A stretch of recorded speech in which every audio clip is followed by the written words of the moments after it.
Buenos días. El día de hoy nos encontramos con el analista político Andrés Calderón. Como usted sabe, está claro que hoy en día nos encontramos en una coyuntura política sumamente preocupante, ya que no se puede ver una estabilidad en sí. Se sabe que todo comenzó desde las elecciones, sin embargo, esto se volvió mucho más serio con la elección del gabinete de ministros. ¿Qué opina del voto de confianza que brindó el Congreso? Creo que el voto de confianza hay que entenderlo en la tesitura específica en la que se encontraban ambos poderes del Estado, ¿no? Normalmente, cuando empieza un gobierno, ese proceso es más o menos tranquilo, es normalmente sencillo, es casi como un acto de buena fe que se le otorgue la confianza a ese gabinete, pero también es cierto que el Ejecutivo normalmente escoge a un personaje que sabe que tranquilamente va a poder recibir esa investidura. En este caso, lo peculiar es que veníamos de una segunda vuelta bastante polarizada, donde los dos partidos que llegaron a segunda vuelta estuvieron en vilo hasta semanas después de que se había producido, y el Ejecutivo no hace este guiño usual que se suele plantear al Congreso de proponer a una persona que no genere muchas reacciones negativas, sino más bien digamos, se guarece dentro de la propia izquierda, y no solamente un personaje de izquierda, sino un personaje de izquierda radical con varios cuestionamientos por su lado. Esto podría leerse como una especie de invitación para que el Congreso realmente no le otorgue esa investidura y que de esa manera nos acerquemos al posible escenario de una disolución parlamentaria que, como saben, ocurre cuando se niega la confianza a dos gabinetes.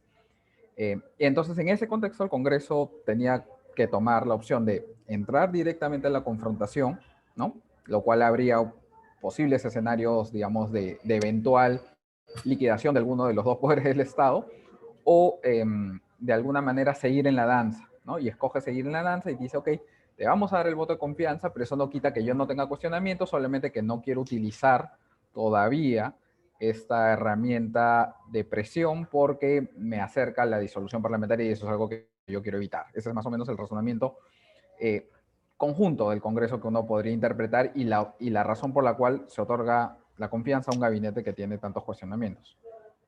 Sí, es cierto. Además de esto, es muy relevante el tema que tenemos como ministros claramente funcionarios que no nos suman. Y esto adiciona a que varios estarían vinculados al terrorismo. ¿Consideraría usted una buena opción el que se muevan algunos ministros? Sin duda, ¿no? Creo que dentro del nombramiento de cargos políticos de confianza y de altos puestos estatales, que como por ejemplo el caso de ministros, donde no existen muchos requisitos, realmente existen unas cuantas prohibiciones, pero no es que haya muchos requisitos de acumulación de experiencia profesional, ¿no? De trayectoria limpia o algún mérito académico, profesional para tener el puesto. Es más, un cargo de confianza. Pero siendo un cargo de confianza, lo que precisamente tiene que tratar de tener estos titulares de carteras es generar suficiente confianza en los actores involucrados con esa cartera, ¿no? Con ese sector que ellos van a liderar, y también con el Congreso, que es el que va a hacer eventualmente control político. Entonces, si desde el inicio tienes a personas que presentan sanciones administrativas, que están investigados penalmente, y que incluso han tenido actitudes en el pasado que son muy reprochables, como aun cuando no hay ningún condenado por terrorismo, pero hay personas que han tenido frases laudatorias o indulgentes, por lo menos con miembros anteriores de Sendero Luminoso, o personas que, aun cuando quizás no hayan sido terroristas o no hayan sido por lo menos condenados, pero por lo menos han tenido algún tipo de vínculo, la policía los ha investigado bajo esta hipótesis, eh, obviamente que estás perdiendo la confianza desde el inicio. Y lo que ocurre es, creo, lo que estamos viendo ahorita, ¿no? Que son, que ha pasado un mes más o menos desde que se inició el gobierno y seguimos discutiendo la idoneidad de los ministros y no podemos discutir todavía ninguna decisión que ellos están tomando, ¿no? Entonces, y eso pasa cuando tienes desde el inicio a personas que te generan sospechas. No llegas a superar esas sospechas y no puedes enfocarte en lo que toca, que es gobernar, ¿no? Continuar con su labor. Bueno, también tenemos otra pregunta, la cual es, ¿cómo ve usted ahora el hecho de uno de los del actual temas controversiales acerca de Iber Maravi, quien ahora el Congreso le pide su renuncia cuando ellos le brindaron la confianza, por así decirlo? Claro, o sea, creo que esa más o menos ha sido lo que pensaban que podían implementar como estrategia al Congreso, ¿no? No gastar la censura completa del gabinete en esta oportunidad, pero aún así poder censurar individualmente a algunos ministros. Iber Maraví, en el caso particular, casi no tiene apoyo del Congreso, no tiene apoyo dentro del Ejecutivo. El mismo Bellido le había pedido su renuncia y no se le ha dado.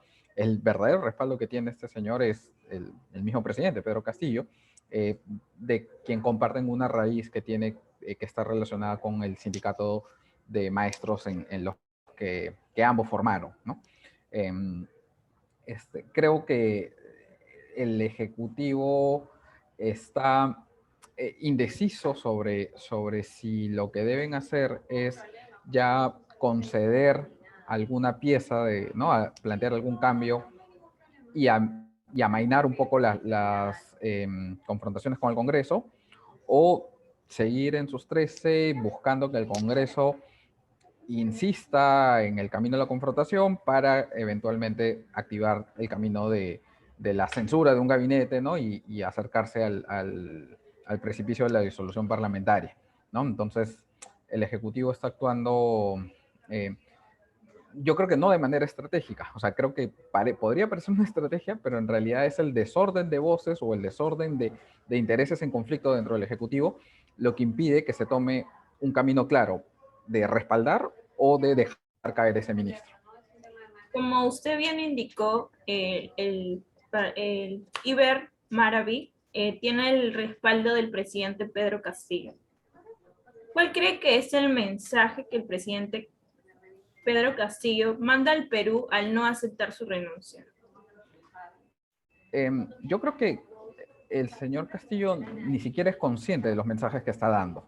Creo que actúa más entre por inercia o de resolución de la incapacidad de poder dar una determinación concreta, ¿no? Y no sabe muy bien en quién apoyarse y en quién no. Quizás Maraví sea una de las personas de más confianza para él en su gabinete, ya, y sin involuntariamente el mensaje que está trasladando puede ser el de intransigencia, ¿no? El de una persona que es incapaz de adaptarse a las situaciones y incapaz de escuchar las críticas que no solamente otras organizaciones políticas, sino sociedad civil, prensa y ciudadanía están dando, porque incluso este gabinete ha empezado con un rechazo abrumador de la mayoría de personas, según indican los primeros sondeos de opinión.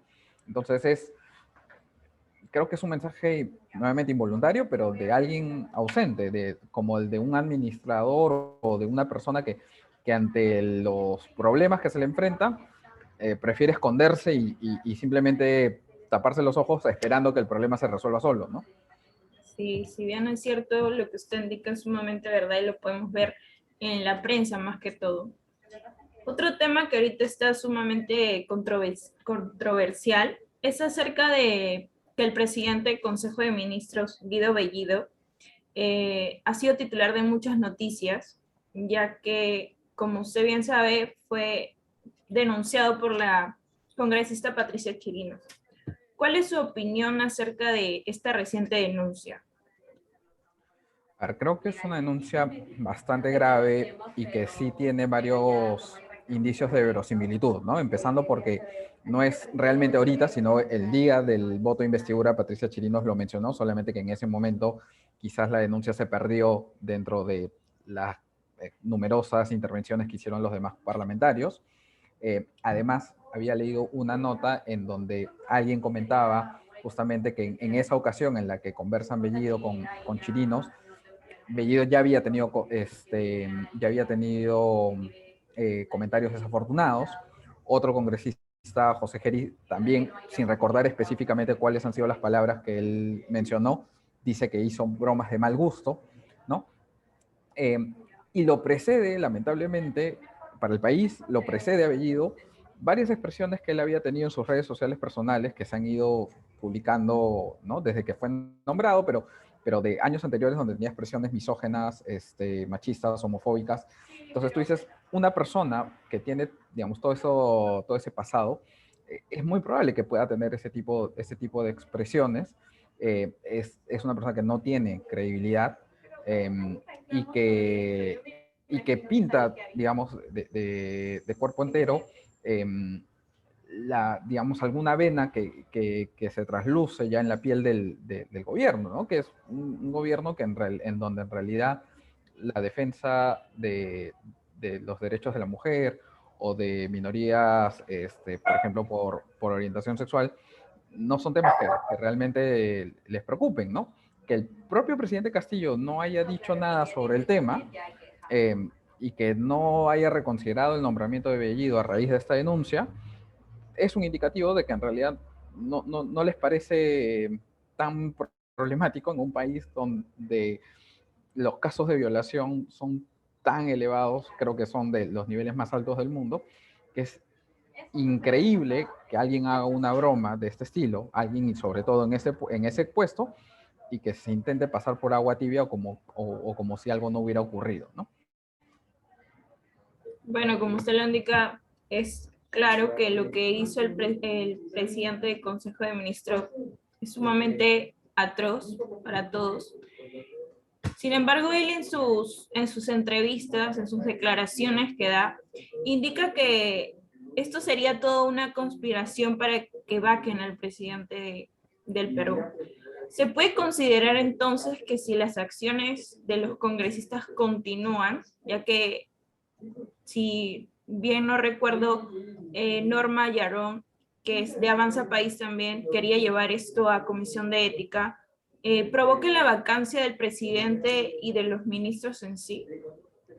Yo creo que, a ver, la situación de la vacancia podría darse y es algo que se puede discutir desde por lo menos un par de perspectivas, ¿no? La primera es obviamente la que trata de plantear ahorita Perú Libre, que es la de la victimización, ¿no? Y es que como que, oye, cualquier cuestionamiento es de parte de estas personas que no quieren reconocer los resultados de las elecciones y que quieren desconocer la voluntad popular, que eligió a Pedro Castillo.